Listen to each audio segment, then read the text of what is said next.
Pemirsa, Majelis Hakim Pengadilan Tindak Pidana Korupsi atau Tipikor menjatuhkan vonis kepada mantan pejabat Direktorat Jenderal Pajak Rafael Alun Trisambodo selama 14 tahun penjara. Dalam putusan tersebut, hakim memutuskan Rafael Alun bersalah melakukan tindak pidana korupsi dan pencucian uang. Sementara kuasa hukum Rafael mengaku belum mengetahui sikap apa yang akan diambil kliennya terkait vonis yang dijatuhkan majelis hakim tersebut.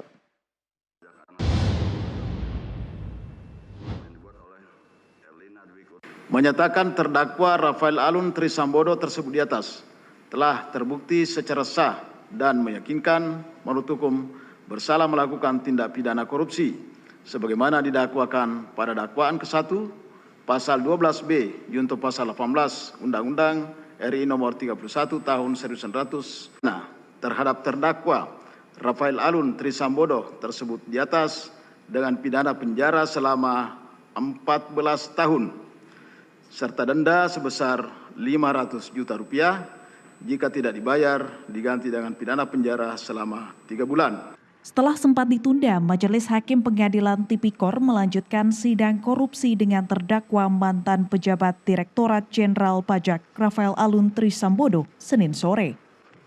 Vonis yang dibacakan oleh Majelis Hakim Suparman Nyompa ini sesuai dengan tuntutan jaksa penuntut umum. Ketua Majelis Hakim mengatakan Rafael Alun terbukti menerima gratifikasi sebesar 10 miliar rupiah lewat PT Army. Selain itu, Rafael juga terbukti melakukan TPPU dengan menyamarkan hasil korupsinya. Oleh karena itu, Majelis Hakim Pengadilan Tindak Pidana Korupsi atau Tipikor menjatuhkan vonis kepada mantan pejabat Direktorat Jenderal Pajak Rafael Alun Trisambodo selama 14 tahun penjara dan denda 1 miliar rupiah. Usai vonis, terpidana Rafael Alun langsung keluar dengan menutupi muka tanpa berkata hingga dikejar ke parkiran mobil oleh wartawan. Sementara itu, kuasa hukum Rafael Alun Trisambodo, Junaidi Sabih, mengaku keberatan dengan vonis hakim.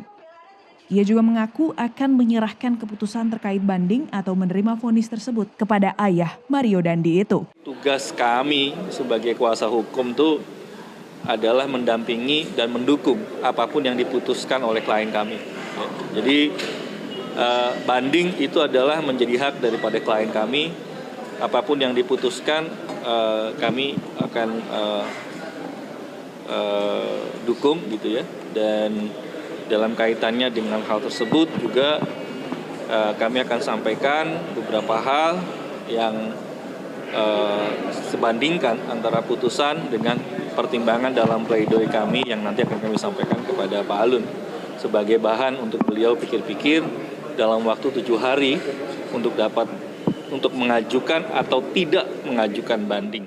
Terkait putusan yang dibacakan oleh Hakim Suparman Nyompa ini, terpidana Rafael Alun masih berpikir apakah menerima tuntutan ataukah mengajukan banding. Dari Jakarta, Ihsan Riansyah, Nusantara TV melaporkan.